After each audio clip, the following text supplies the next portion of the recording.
아멘. 할렐루야. 감사합니다. 추운 날씨에 또 아침부터 일찍 부르셔서 이렇게 함께 예배할 수 있도록 운동하러 가신 하나님 앞에 먼저 감사드립니다. 오늘도 말씀 가운데 우리의 심령 농가에는 그런 시간 되시길 바라고요. 재밌는 얘기 하나 할까요? 10년째 백수 건달로 지내던 맹구가 어느 날 갑자기 집에 급하게 뛰어들으면서 소리를 지르기 시작합니다. 여보! 이래가지고 여보 정말 기뻐해줘. 내가 아주 괜찮은 그 일자리를 구했어 라고 아내에게 얘기했어요. 이 아내는 10년 동안 백수 생활 하다가 남편이 갑자기 직장을 구했다고 하니까 얼마나 감동이 되겠습니까? 정말요?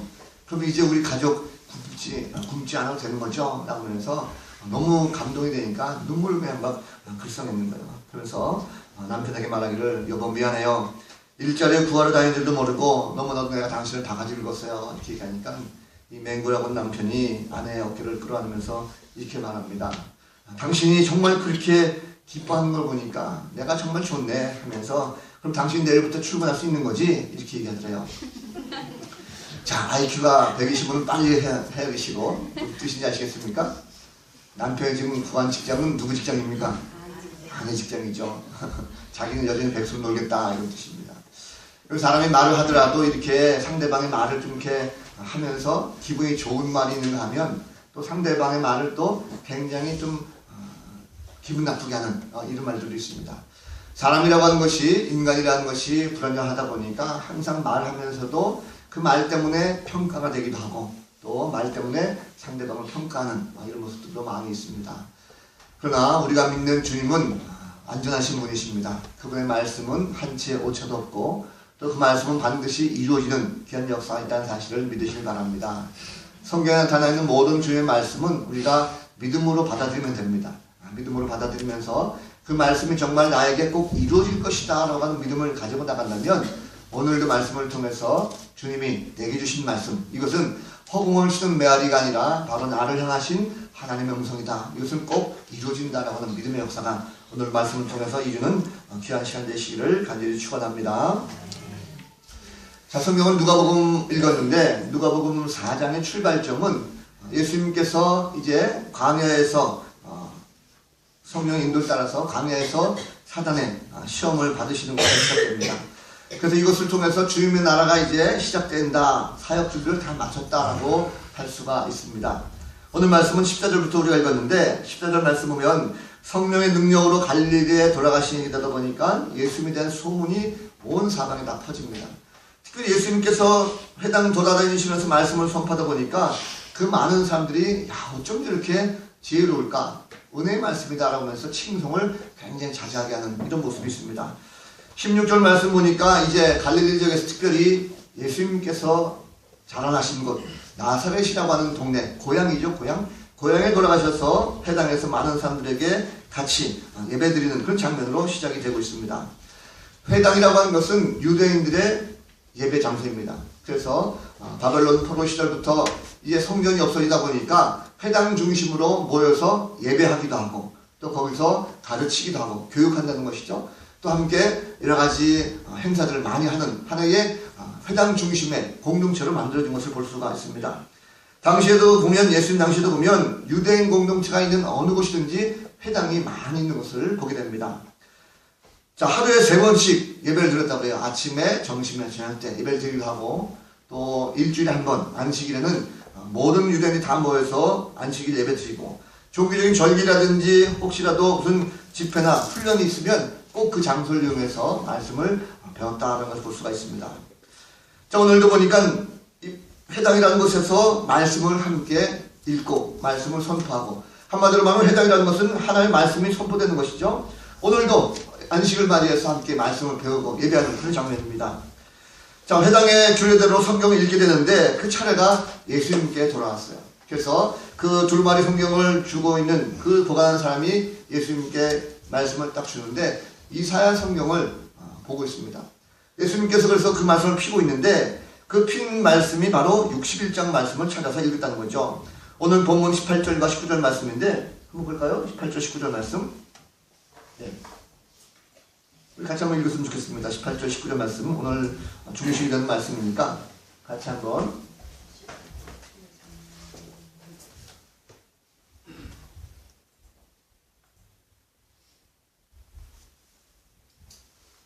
네, 우리 18절과 19절 말씀만 같이 한번 읽겠습니다. 시작.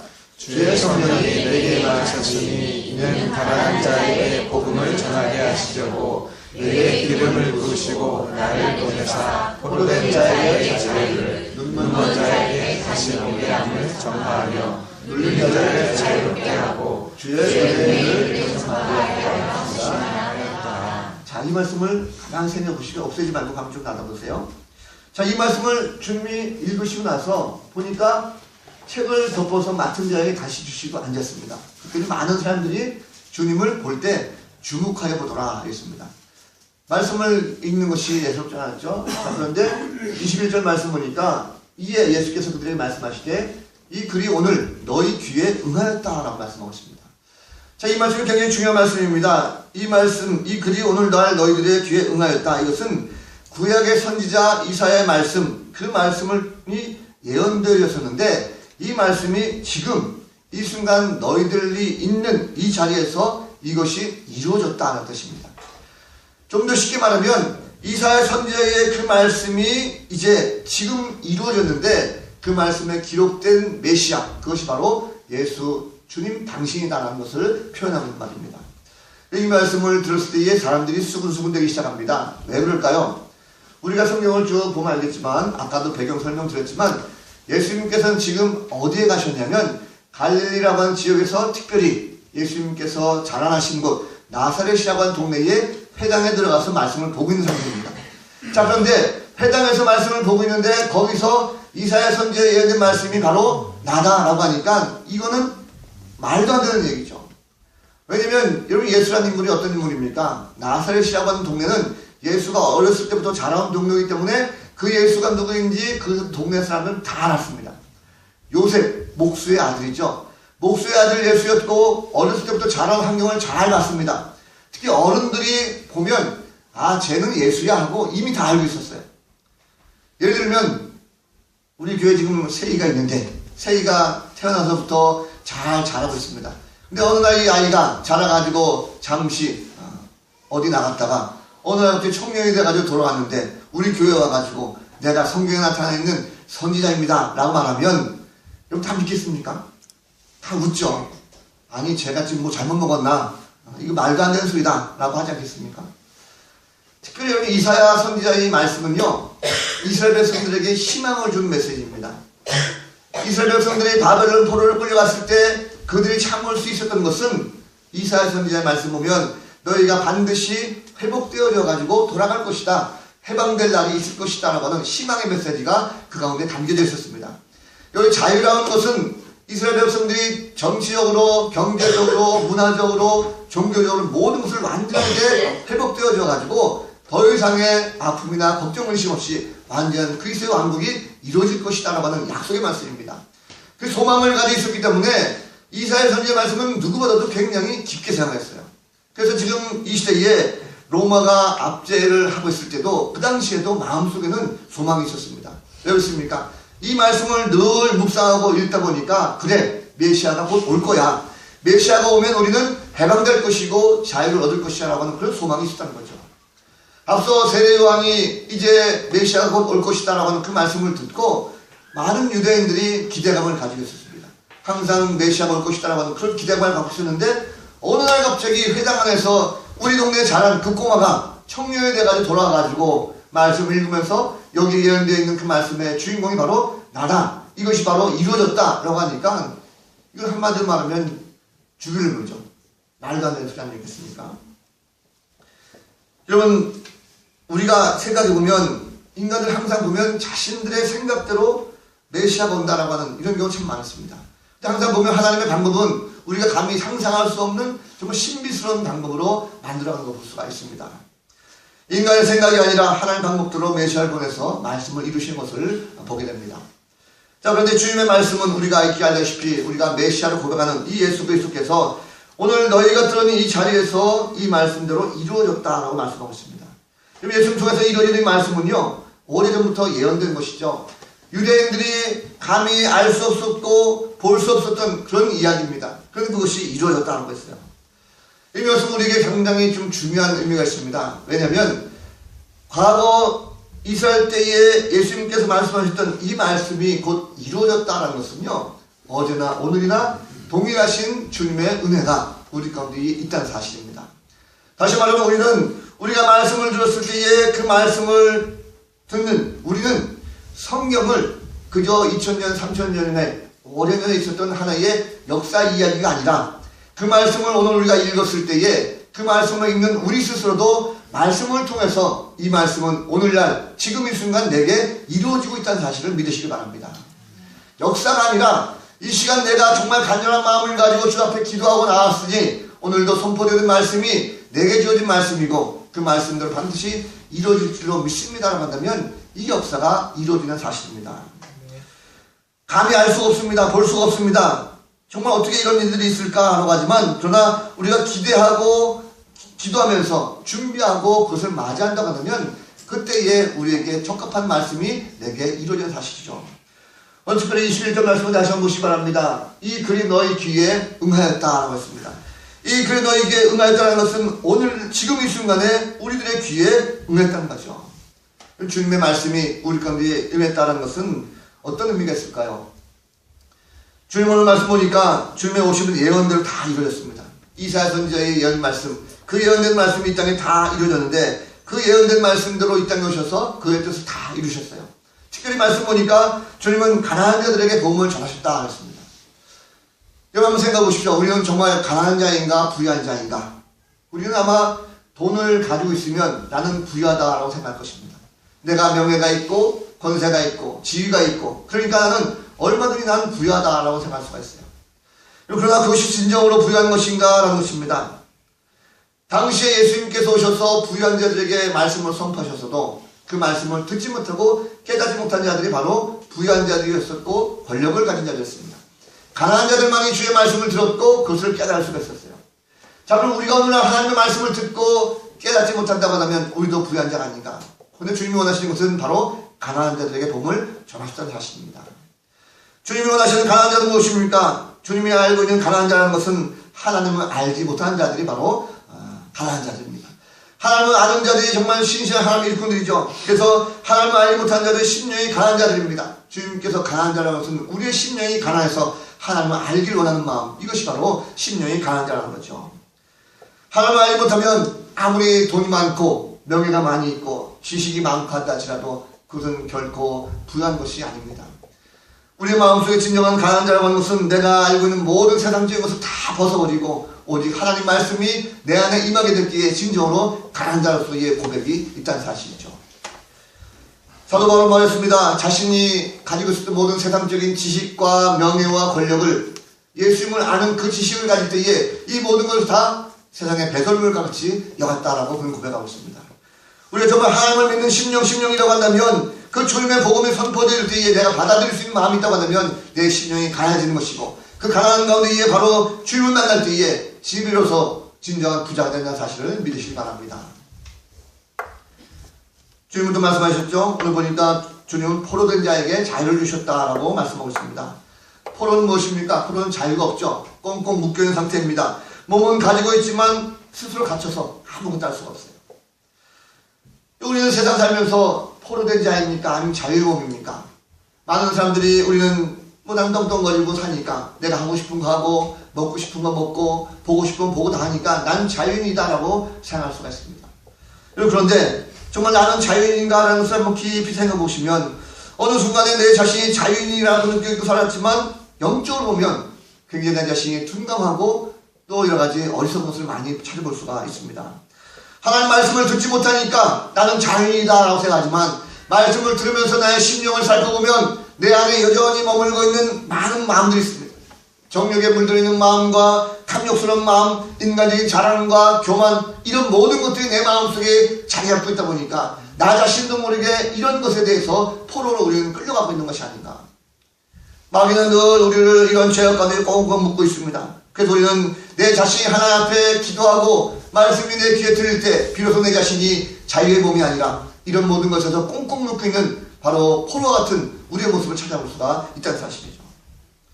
그러한 우리의 모습이지만 주님은 말씀대로 예언대로 이 땅에 오셔서 우리의 모든 죄악을 다 끊어버리시고 쇠사슬을 끊어버리시고 진정한 자유를 우리에게 허락하신 줄로 믿습니다. 주님은 눈먼 자에게 다시 보게 해주셨다고 했습니다. 눈먼 자는 무엇입니까? 맹인이죠. 시각장애인입니다. 앞을 볼 수가 없습니다.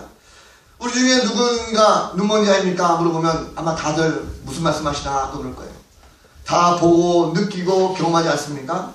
그런데 우리가 주님의 말씀이 내가 틀리지 않게 되다 보면 사람적인 것만 눈에 보입니다. 그런데 주님의 말씀이 내 귀에 들리게 되고 그 말씀이 내 마음에 빛을 비추게 되면 내 마음속에 그동안 보지 못했던 많은 것들을 볼 수가 있습니다.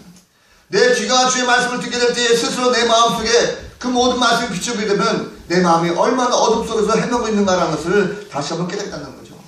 주님의 말씀에 귀한 빛이 내 마음속에 들어와서 비추게 될 때 나의 추억한 모습을 다 발견하는 것이고 비로소 그때야 하나님께 나를 얼마나 사랑하시는지 그 눈이 열리게 되는 사실입니다. 주님도 눌린 자를 자유롭게 해주신다고 했습니다. 사람에게 제일 나쁜 것이 바로 눌린 자죠. 여러분 눈이 안 보인다든지 혹은 가난하다든지 포로가 되었다든지 이런 것은요 외형적인 문제들입니다. 그러다 보면 사실 그런 것 때문에 마음은 건강할 수 있어요. 그러나 마음을 눌렸다는 것은 무엇입니까? 내 마음속에 깊이 자리 잡고 있는 상처라든지 인생의 실패라든지 인생의 무거운 짐들 때문에 남들에게 말하지 못하는 나 혼자만의 무거운 짐들이 우리 가운데 있다는 사실입니다. 희망이 없이 날마다 우울한 채 살아가는 그 모습, 늘 그래서 영적으로 눌려지는 모습이 우리 가운데 얼마나 많이 있습니까? 그러한 우리들 모습이지만 주님께서 말씀대로 우리에게 오셔서 그 말씀대로 우리의 모든 눌린 것들을 다 제거해 주시고 진정한 자유를 우리에게 주셨다는 사실입니다. 주님의 이 모든 사역은 오늘 성경 말씀 보니까 다 성령의 능력으로 이루어졌다라고 말씀하고 있어요. 14절 말씀 보면 예수께서 성령의 능력으로 오랬고 18절에도 보면 주의 성령이 내게 임하셨다 하는 것입니다. 결국 주님의 모든 사역, 예언된 말씀대로 오셔서 우리에게 모두 하고 있는 이 사역들이 성령의 능력을 따라서 행하고 있다는 사실입니다. 그래서 우리는 성령의 충만함이 우리 가운데 임하게 될 때 우리도 바로 이 말씀이 나에게 이루어졌다는 것을 알게 되는 것이고 성령이 내 안에 역사하게 될 때에 내 안에 있는 모든 가난과 포로와 맹인과 눌린 것들이 다 자유함을 얻을 수가 있다는 사실이죠. 우리가 성령을 알지 못하다 보면 가진 것에 대해서 만족할 때가 있습니다. 내가 먹는 것, 입는 것이 많다고 해가지고 나는 부자다고 하지만 그러나 내가 성령을 충만하게 받게 되다 보면 내가 비록 그런 것을 가지지 못한다 할지라도 우리는 더욱더 기뻐할 수가 있고 더욱더 마음이 여유로울 수가 있고 더욱더 부자로 살 수가 있다는 사실입니다. 오히려 육체적인 것을 가진 사람들은요 성령의 역사가 없다 보니까 자신들이 가지고 있는 것에 대해서 더 많이 욕심부리게 되는 것이고 더 부족하고 날마다 가난하고 궁핍한 그런 삶을 사는 것을 찾아볼 수가 있습니다. 성령의 충만이라는 것은 육신의 질병도 마찬가지입니다. 우리가 육신의 질병도 성령 충만하게 되면 그리스도의 모든 이름의 권세로 말미암아 이 질병이 치유되고 다시금 회복되는 이런 역사가 있게 될 줄로 믿습니다. 주님께서 말씀하십니다. 이 모든 것을 통해서 이 모든 것이 다 주의 은혜의 해로 이루어졌다라는 말씀하고 있습니다. 주의 은혜의 해라는 것이 무엇입니까? 은혜의 해라는 것은 바로 신년을 말합니다. 성경에 보면 레위기 25장 8절부터 55절 말씀 보면 신년에 대한 규례가 나와 있습니다. 이스라엘 공동체 속에서 규정하신 해방의 해를 말씀하는 것인데 안식년 7년씩 7년 7번씩 해서 49년 지나고 마지막 50번째가 되는 해가 신년입니다. 이 신년이 되게 되면 그때가 되면 모든 가난하고 소외된 자들에게 땅을 다 돌려주고 모든 지위를 다시 한번 회복시키는 이런 역사입니다. 결국 신년의 해, 은혜의 해라는 것은 무엇입니까? 이때 예수님께서 오셔서 이 은혜의 해로 말미암아 이제는 너희들이 모든 닫혀있던 것들이 회복되어진다는 것을 주님 말씀하고 있어요. 자, 그러면 우리가 예수 그리스도의 이름으로 말미암아 그동안 내가 보지 못하고 닫혀있었고 눌려있었고 힘들었던 모든 것들이 주님이 오심으로 말미암아 이제는 은혜의 해로 우리 다시 온전하게 회복되었다는 것을 성경은 말하고 있습니다. 이런 것입니다. 우리가 예수를 믿는다는 것, 주님이 오셔서 우리에게 말씀하고 있는데 이 말씀은 그저 단순하게 읽고 머릿속에 인식되어지는 이런 말씀이 아니라 오늘날 우리가 말씀을 읽을 때에 이 말씀은 우리에게 바로 생명이 되는 말씀이고 이 말씀은 반드시 나에게도 이루어진다라고 하는 사실을 꼭 믿으시길 바랍니다. 주님은요 우리가 구약에 이어진 말씀을 그저 오랜 고소로만 누리는 것이 아니라 반드시 그것을 통해서 오셨다는 것을 우리에게 보여주시고 계시고 또 그것을 통해서 우리에게도 말씀을 통해서 너희도 역시 마찬가지로 말씀을 통해서 이루어지는 사실을 우리에게 알려주고 있습니다. 그렇습니다. 말씀은 반드시 이루어집니다. 특별히 하나님께서 인류를 향한 말씀, 그 생명의 말씀은요 없어지는 것이 아니라 단 1.1획도 꺾어지는 것이 아니라 반드시 이루시는 그 하나님의 은혜를 우리가 볼 수가 있습니다. 우리가 의심하고 자꾸 믿지 않냐고 하니까 이것이 나에게 이루어지지 않는 것처럼 보이지만 말씀을 믿고 붙잡고 나가는 자들에게는 반드시 그 진리의 말씀이 우리 가운데 꼭 이루어지는 사실입니다. 마음에 고민이 있습니까? 걱정이 있습니까? 주님의 말씀을 붙들고 기도하면 그 말씀이 내게 들려지게 될 것이고 들려지는 모든 말씀을 반드시 이루시는 그 능력 역사가 우리 가운데 있게 될 줄로 믿습니다. 오늘 이 말씀을 들었던 많은 회당의 사람들이 예수의 말씀을 듣고 기이하게 여겼다고 했어요. 어떻게 저런 사람이 우리가 알고 있는 예수가 어떻게 저런 말을 할 수 있을까라고 하는 그런 사람들의 놀란 표정입니다. 그 가운데 분명히 예수를 알고 은혜를 받은 사람들도 있을 것입니다. 그러나 반면에 그 영적인 눈이 가려진 사람은 오히려 주님을 의심하고 주님을 핍박하고 내쫓는 이런 모습도 찾아보게 됩니다. 우리는 어떤 사람입니까? 주님이 말씀하셨을 때에 이 말씀이 어떤 의미인지를 우리가 잘 듣고 그 의미를 좀 더 깊이 해석해서 주님이 정말 그 말씀대로 이루시는구나 라는 것을 우리가 꼭 기억해야 될 줄로 믿습니다. 이런 얘기가 있어요. 어느 정신병원 앞에서 한 운전자가 차를 타고 가다가 타이어가 펑크가 났습니다. 자, 펑크가 났으면 그 타이어를 갈아야 되는데 이 운전자가 가만히 보니까 자기도 기술이 있어서 열심히 타이어를 나사를 다 빼가지고 가려고 했습니다. 근데 그만 아차하는 순간에 어떤 일이 벌어졌냐면 그 볼트를 모아놨던 주머니가 일어나면서 쏟아져가지고 앞에 있는 하수구 구멍에 다 쏟아져 갔어요. 그러니까 볼트가 하나도 없으니까 이제는 타이어를 갈 수 없는 상황이 됐습니다.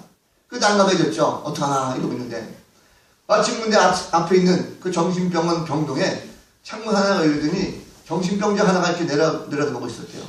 그러더니 그 사람 보면서 하는 말이 여보시오. 아니 목을 그렇게 어렵게 생각합니까? 하면서 나머지 3개 바퀴에서 볼트를 하나씩만 빼가지고 그 타이어 거기다가 껴가지고 임시로 운행하면 가까운 데 가가지고 카센터 가서 바꿀 수가 있지 않습니까? 라고 하는 그런 얘기를 하더라는 거예요. 이 정상적인 사람이 가만히 생각하니까 그 말이 맞는 말이죠. 왜냐면 그렇죠. 하나씩만 뽑아도 이 차는 굴러가니까. 그래가지고 그렇게 해서 고쳤어요. 이 사람이 가만히 생각하니까 저 사람이 참 신기한 거예요. 아니 지금 정신병 안에 있는 정신 환자인데 어떻게 이런 거 할 수 있을까? 라고 해가지고 그 사람이 물었어요.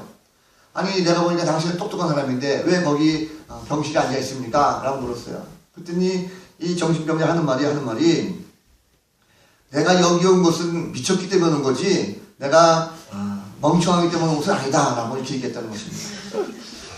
그럼 무슨 말씀입니까? 나는 미쳤지만 너는 멍청하다는 얘기죠. 우리가 말씀을 듣더라도요 이 말씀이 단순히 그냥 그렇구나 라고 생각하는 것 어쩌면 우리가 말씀을 그저 멍청하게 듣는 것은 아닌가. 정말 이 말씀을 우리가 믿고 예수를 믿고 하나님의 능력을 믿는다고 한다면 이 말씀은요 그냥 단순하게 역사적인 기록이 아니라 오늘 이 순간 내게 역사하시는 하나님, 이 말씀이 강단에 선포되는 때에 말씀을 듣는 우리가 단순히 지식적으로 하는 것이 아니라 실생활 속에서 직접적으로 실천한다면 반드시 나의 모든 걱정과 문제가 해결되는 이런 역사가 있게 될 줄로 믿습니다. 여러분 우리는 말씀을 제대로 알아야 돼요. 제대로 들어야 됩니다. 어느 보니까 1월도 마지막 주가 됐습니다. 1년을 시작하면 우리가 말씀을 준비하고 말씀을 많이 묵상했지만 여러분 그러나 우리 마음속에 혹 다시 묻어지고 있지 않습니까? 날씨가 요즘에 굉장히 춥습니다. 그래서 우리가 마음까지도 우리가 얼어붙는 이런 경우 참 많이 있는데 이왕이면 여러분 우리가 얼어붙었던 모든 마음들요 좀 말씀을 가지고 한번 따뜻한 마음을 가지고 녹였으면 좋겠습니다. 우리가 말씀을 듣고 말씀을 사모하고 말씀 가운데 붙들리게 되면 주님이 우리의 길을 열어주시고요 우리의 마음도 열어주셔서 우리가 듣는 모든 말씀이 단순히 세상적인 말씀이 아니라 나를 향하신 하나님의 말씀이고 나의 가정과 일터와 내 개인의 모든 걱정과 힘들 내 마음속에 갇혔던 모든 것들이 이 말씀을 통해서 다시금 해결되어 있는 것이고 이 말씀을 통해서 더욱더 하나님께서 역사하시는 이것을 보게 될 줄로 믿습니다. 바라는 우리가 한 주간 동안 살아갈 때에 이 말씀을 통해서 내게 역사하신 하나님, 이것은 바로 예수님께서 예언대로 이루어졌듯이 나에게도 오늘 말씀을 통해서 함께 믿고 나간다면 우리가 불안 가운데 기도할 때에 가정이 회복되어지고 또 모든 걱정과 의심이 해결되는 그런 놀라운 역사가 우리 가운데 있게 될 줄로 믿습니다. 한 주간 동안도 믿음 가운데 큰 승리를 얻는 복된 성도들 모습 되시기를 우리 구주 예수 그리스도 이름으로 간절히 축원드립니다. 다 같이 일어나셔서 함께 찬양하고 같이 한번 기도하겠습니다.